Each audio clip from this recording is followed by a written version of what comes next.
Well, hello. It's good to see you this morning. Well, that's theoretical. It's good that you're seeing me this morning, even though I can't see you.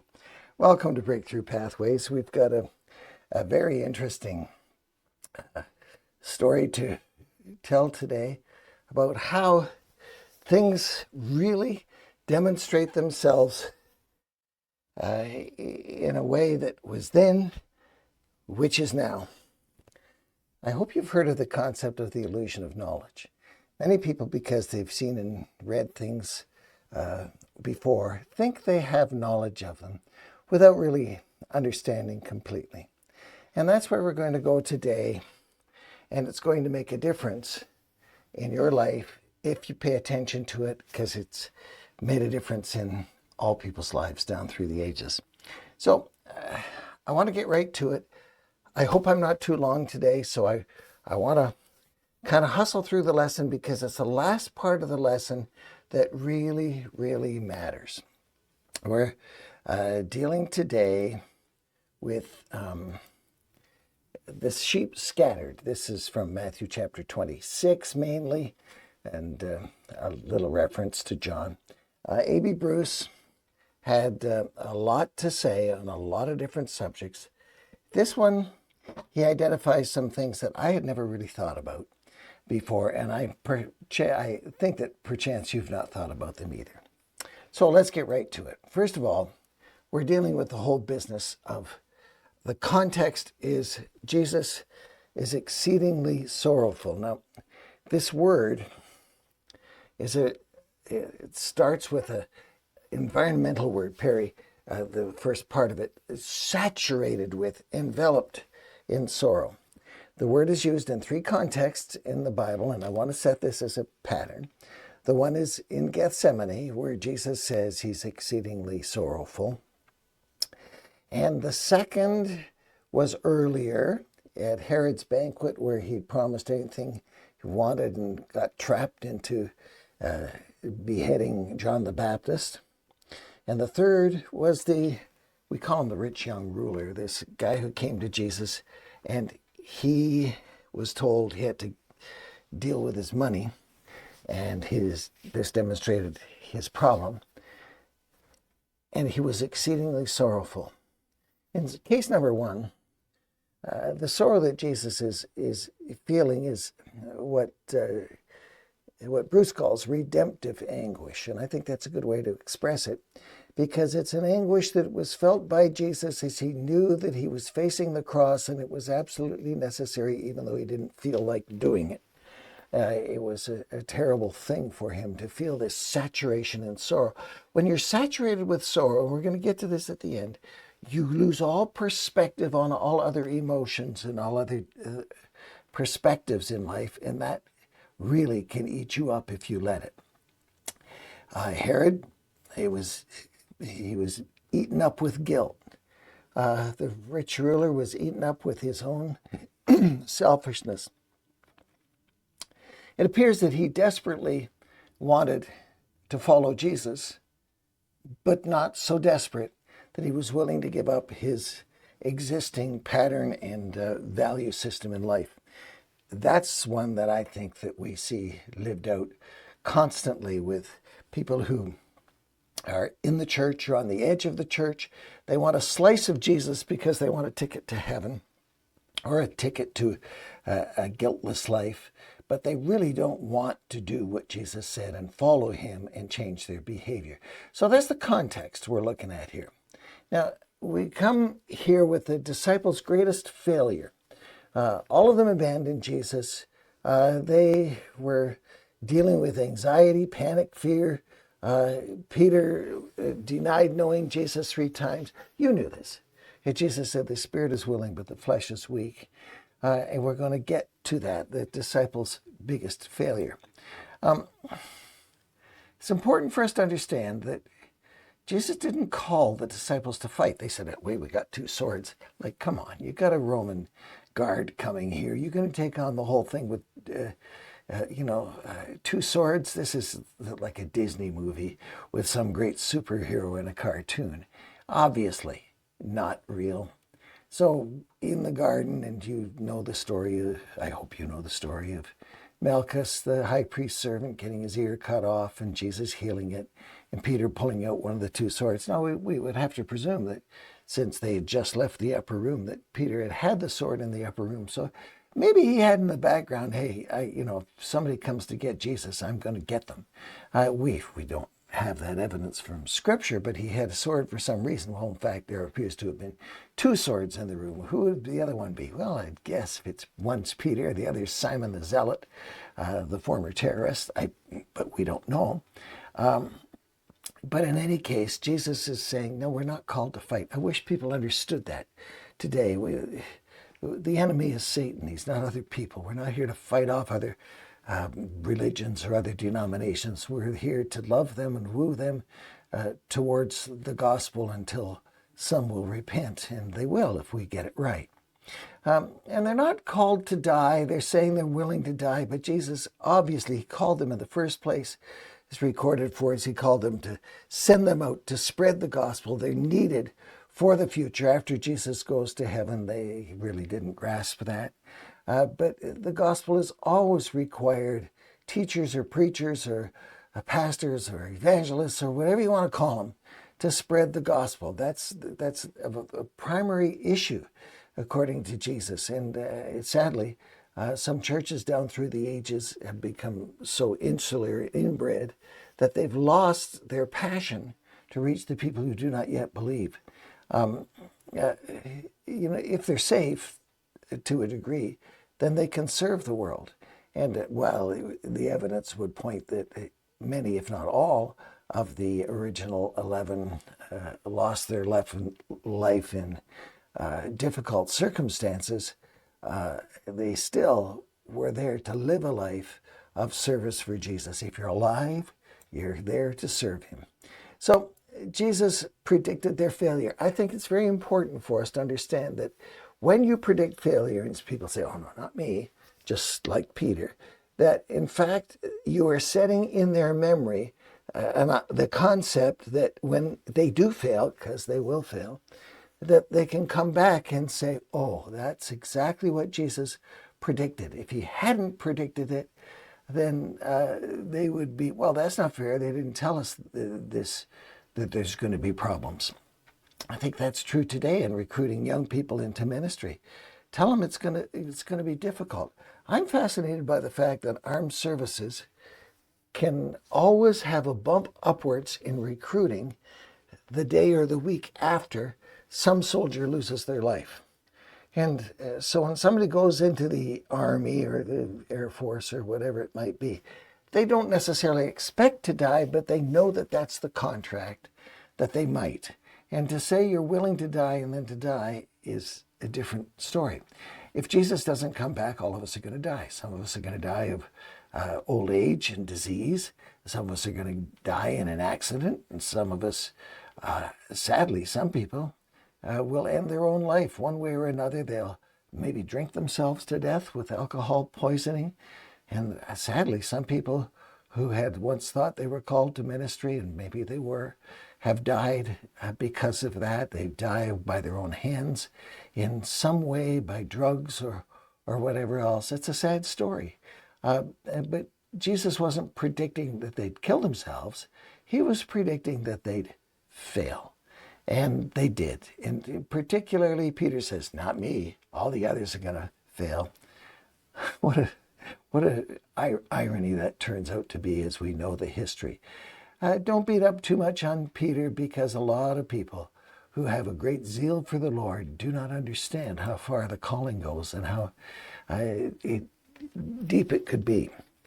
I like the fact that Bruce in his book points out 4 weaknesses that we're going to look at.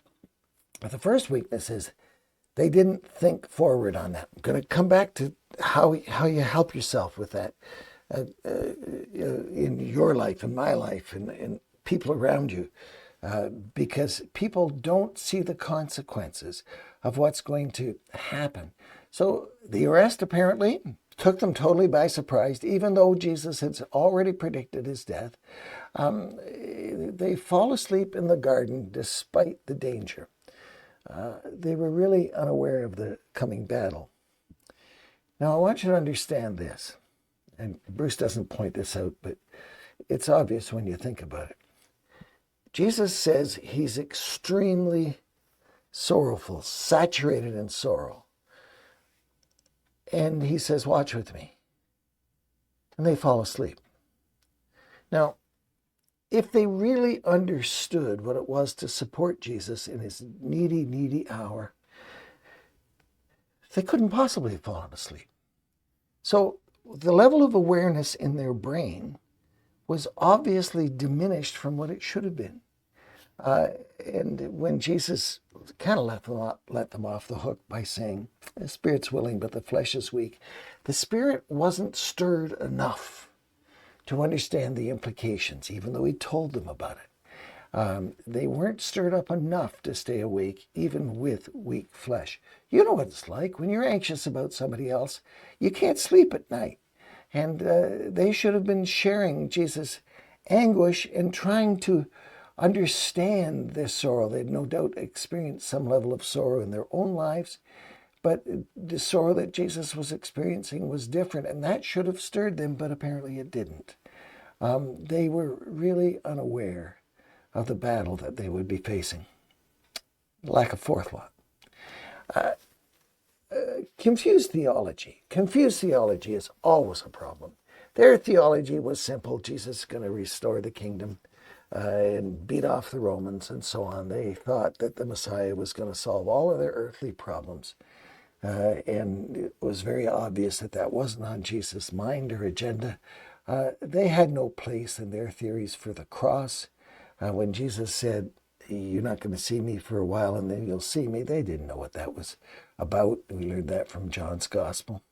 When the cross came, they collapsed. Their faith was built on the wrong foundation, an expectation of completeness during time, confused theology. And again, we'll come back to an application of that in our world when we move on here. The third thing is they absolutely lacked self-awareness. They had this illusion that they understood themselves, and they claimed what they would do, but they didn't understand the depth of their own humanity and the depth of their own depravity.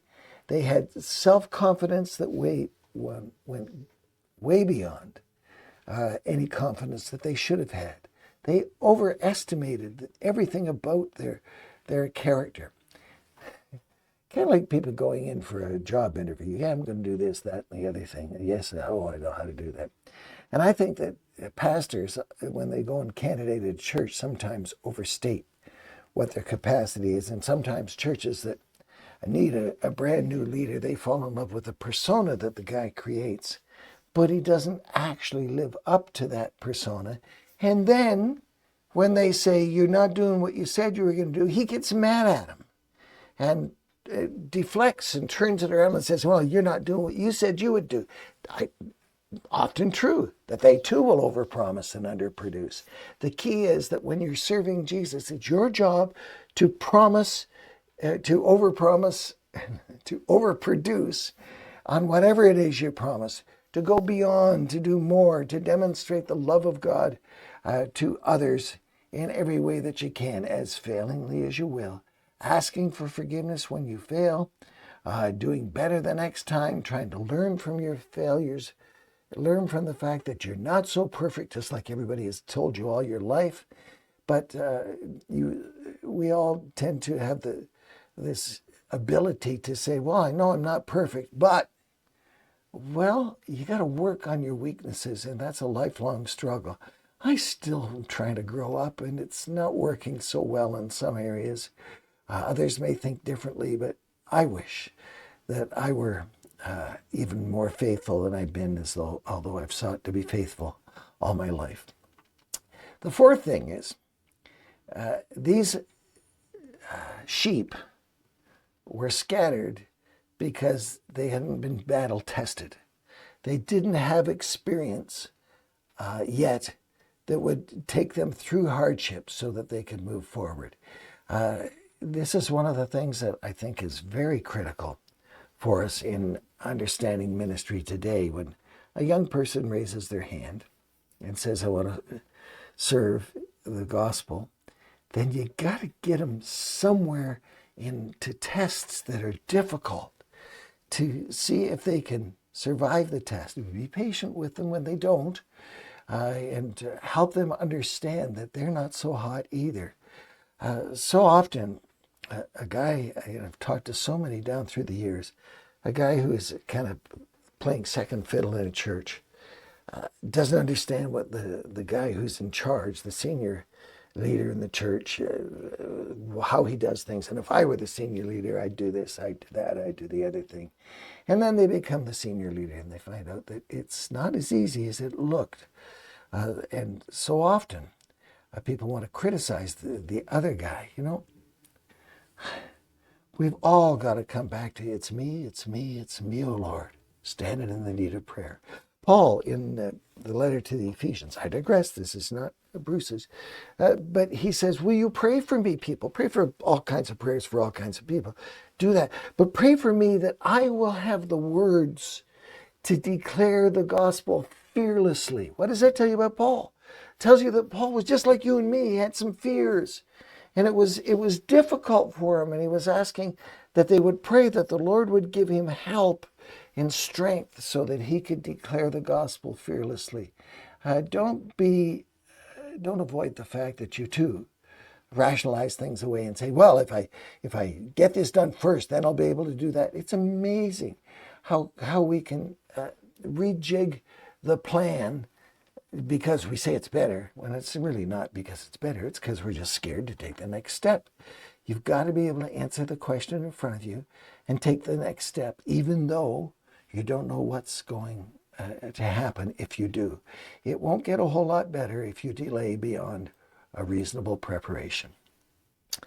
Now, in all of this, Jesus definitely showed their tremendous grace and mercy. He didn't say their failure, which was indeed failure. He approached it as a weakness, not as a sin. And I think it's important for us to make that kind of a distinction. The spirit is willing, but the flesh is weak. That our weaknesses are not necessarily sins until we mishandle them and turn them into sin. Jesus expected these sheep to act like sheep, not to act like shepherds yet. They were given the job. They were told that they were going to be given the job of being the leader, being the shepherds, in due course at the beginning. But they weren't ready for it, and they had not been battle tested. James, in his writing, says, not many of you should become teachers. So we don't need more teachers. And teachers, he says, are going to be judged by a higher standard. So the shepherds, the leaders, can't say, well, I'd do it if everybody else would do it. That's talking like a sheep. That's not talking like a leader. And when you're a leader, you don't get out there and dictate to people. You demonstrate to people. Did you hear that? You do not dictate to people. You demonstrate to people how they should be and what they should be doing. And Jesus had done that throughout his ministry. They didn't get it during the ministry, even with the miracles and all of the great teaching that they'd had. They didn't get it then. But after the resurrection, after the day of Pentecost, when the Holy Spirit came upon them, they did amazing things for the kingdom. See, if you really look at what their sin was in all of this, in their weakness of humanity, their sin was a lack of faithfulness. They had the opportunity to say, I don't get it, but I'm trusting Jesus all the way, and live by that. And when those fears keep creeping in, because they will, you say, no, I'm not giving in to those fears. I'm trusting the Lord. And, the 11 of them, they all ran away. Well, Peter at least stuck to the courtyard, even though he denied the Lord 3 times there. He at least was sort of there, maybe an eye shot of the trial that was going on. He didn't completely run away. He only half ran away. And unbelief and even complete despair when it all turned out for him.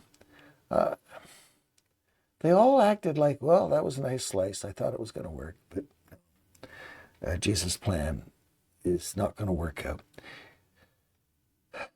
Anything that's worth doing will have down days. And you will say, I'm not just sure I can make it through this day, Lord. I don't know what I'll do through this phase. They're ganging up on me. And I've done all that I know to do, confessed my sins. I've talked to them. I've worked with them, and they're still ganging up on me. What should I do next? Well, there does come a time when you should move on to another opportunity. But generally speaking, people quit too soon. They give up.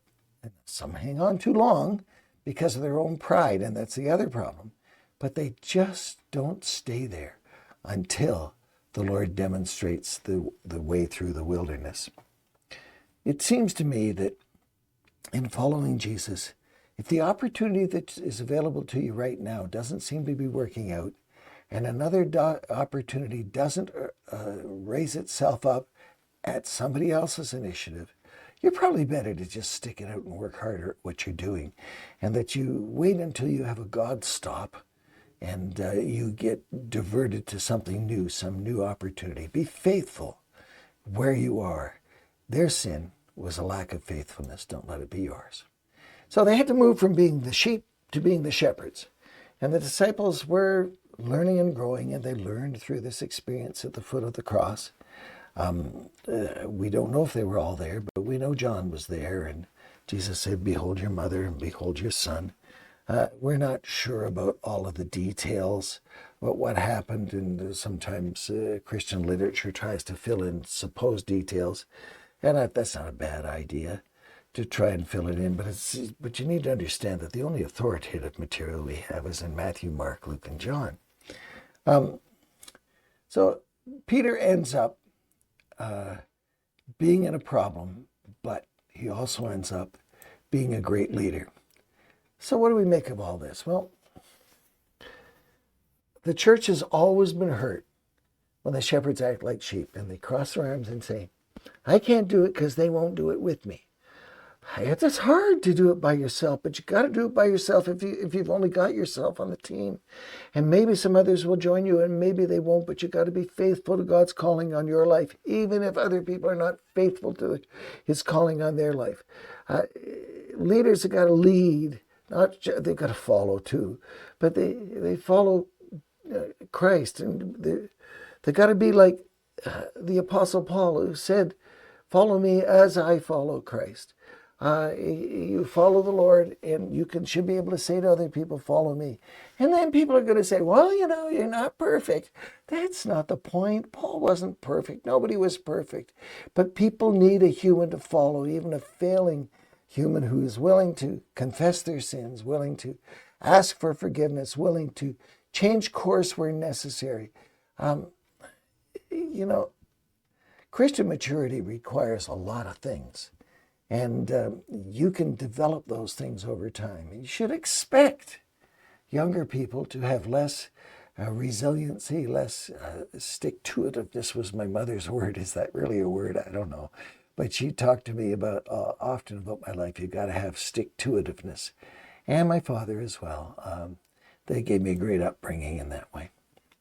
So let's think about the weaknesses. Weakness number one. Not giving forethought to what's going to happen. There are 3 questions that you need to ask in proper order. When a circumstance faces you and you don't know whether to turn to the left or the right, you've got to ask the question, what now? And everybody asks the question, what am I going to do now? I got a flat tire in some way or another. I got stopped. But you've got to understand what's next. So I have to overcome the thing right in this moment and not get mad about it, but I got to figure out what the next step is. And I can't just say, well, I'm going to think about it later. You've got to think about it and concern yourself with it now. But it's very important to ask the 3rd question, what then? If I do, I'm stuck with A. If I do B, what will likely happen with C? And so many people fail to think ahead. And so, Dr. Phil, like, you can look back on it and say, what were you thinking? Well, you weren't thinking because you weren't thinking about the what then.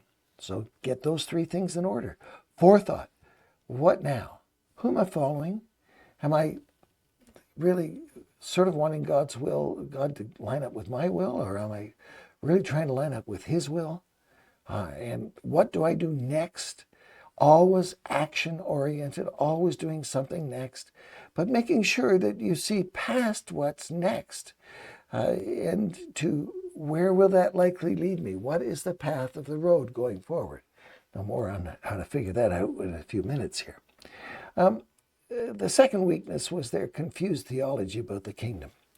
Now, I think we have a lot of confused ecclesiology, not as much theology, although founded in theology today. Confused ideas about the church. And I want you to not get your guard up. I want you to consider these points. Bigger is not necessarily better or worse. Big is not bad. Big is not good. Better is good. Now, better is not necessarily related to bigger or smaller. Smaller isn't by virtue of being smaller better. Bigger isn't better by being bigger. And I think that a lot of people in ministry today think that bigger is better. They may not state it, but they think it is. And a lot of people get down on themselves when they think, well, I'm just in a small church and you know, this isn't better. Well, you have tremendous advantages in a small church. Fewer people to oversee, easier to identify where the holes are in the ministry, where the difficulties are. There are a lot of advantages to being smaller. Now, you need to be growing, and growing may not necessarily mean bigger and bigger and bigger in one location. It might mean multiple locations, and there have been a lot of people who've developed some ideas on how to deal with that, as have I. But the whole point here is that better is better. Bigger isn't better. Better is better. So you got to come back to what actually is going on. There's an old Baptist church in the city of Toronto. You can look it up, York Minster Church, that has the biggest pipe organ in Canada. I laugh at it a bit. It's a magnificent instrument. And the organ chamber, I had to look it up. It's 68 feet wide and 35 feet deep and 35 feet high. This is bigger than some church buildings completely. And I'm saying, was that better? Well, it's definitely bigger. And it plays incredible music if you like organ music.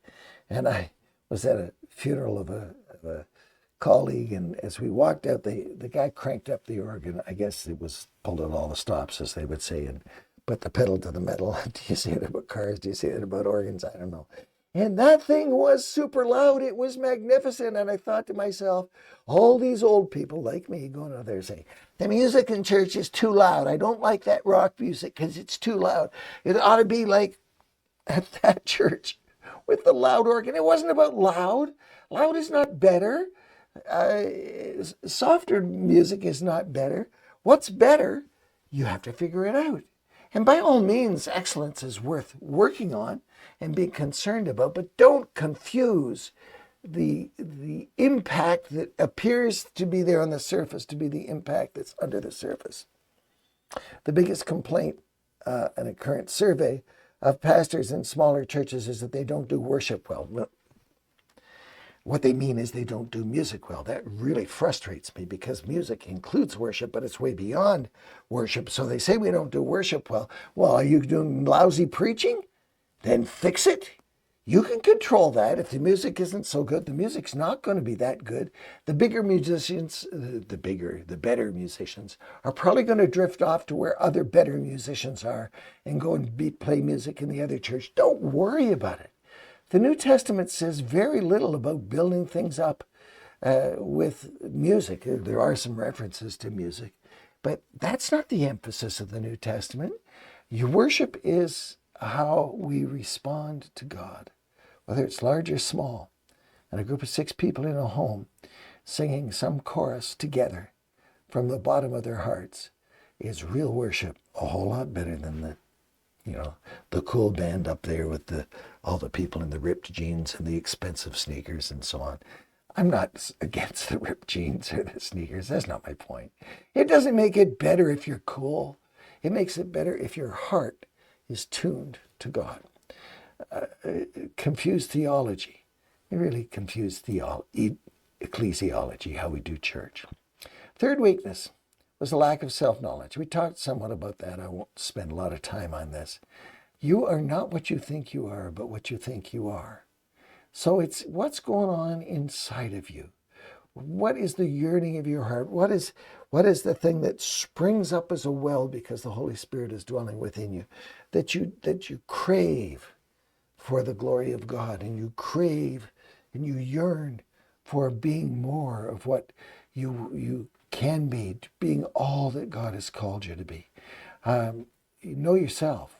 Know your own weaknesses. Don't worry about identifying the other guy's weaknesses. Oh yes, she has some. He has some. Maybe as big as yours, but identify your own weaknesses. That's self-knowledge is so important for all of us.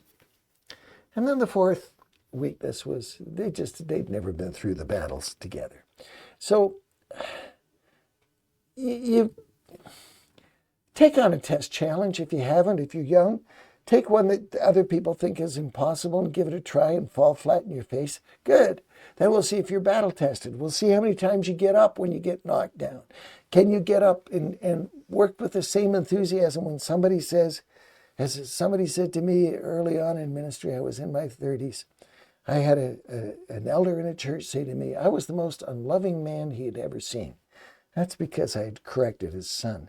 I went home that day and I had to stop the car and I bawled my eyes out because I knew it was wrong, but there was some kernel of truth in that as to how he had read me, and I so much wanted to make that right, and I worked at it, and I maybe got in his good graces a little bit. But sometimes you get knocked down. You just got to get up and get back at it, bruises and all. And with all those things, all those weaknesses for yourself, you've got to build out the model in your life, and then maybe God will use you to build out the model in other people's lives.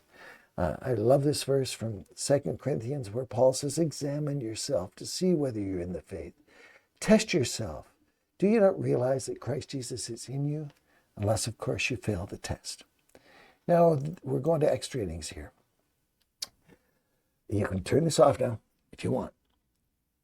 If you are enveloped in sorrow right now, just like Jesus was, if that's your life and you can't see your way clear and you're depressed, there are some things that you have the capacity to do.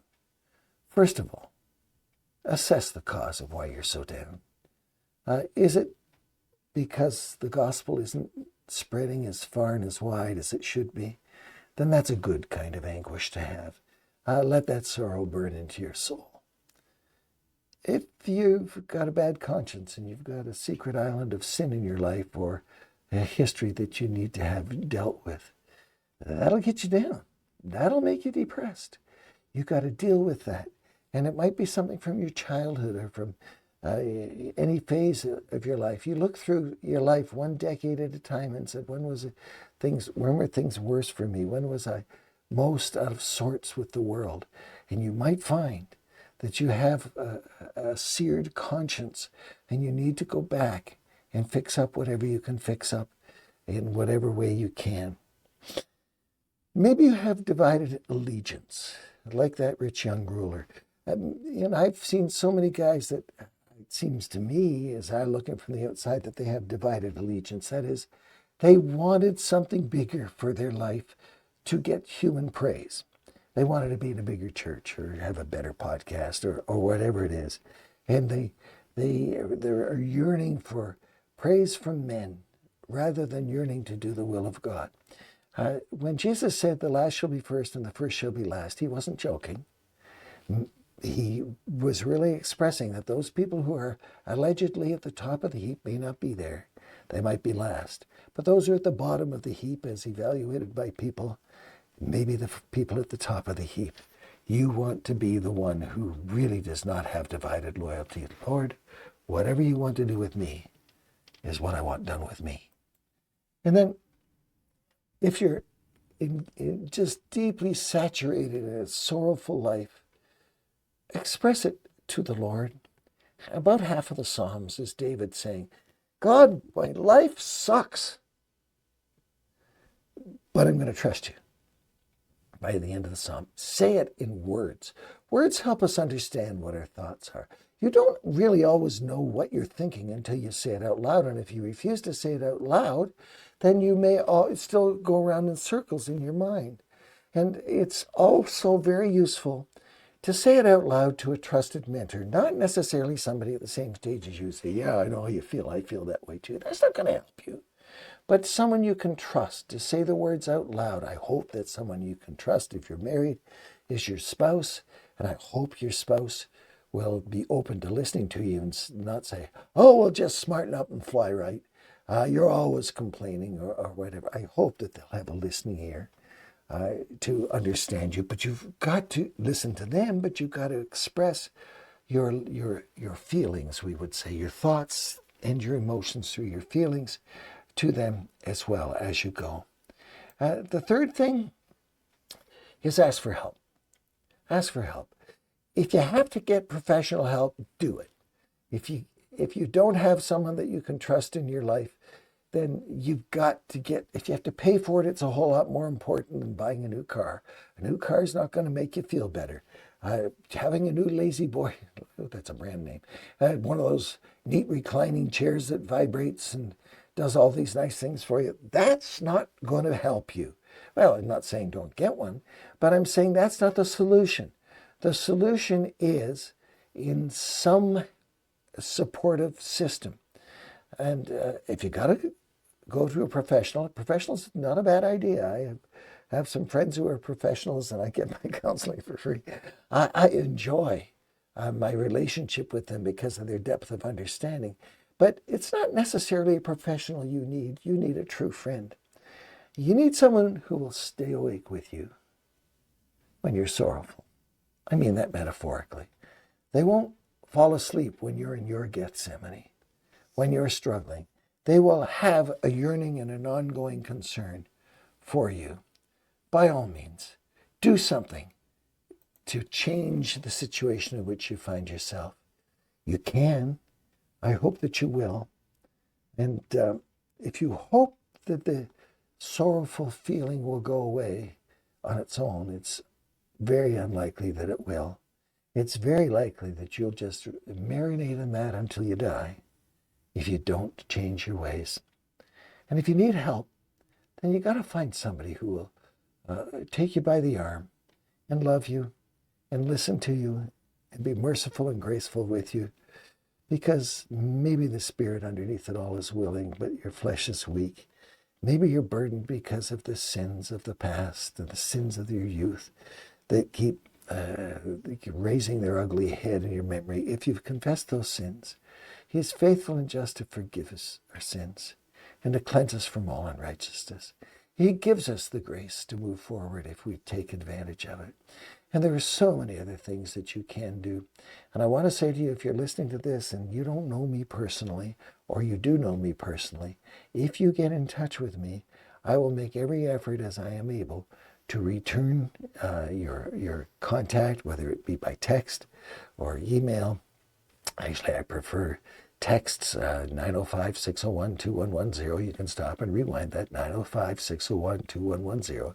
You can text me and I will respond. I may not respond on the day that you send me the text, but I'll respond. And if I don't, text me again. Explain who you are and your circumstance, and I will try to be there for one more person, just like you should be there for one more person going forward.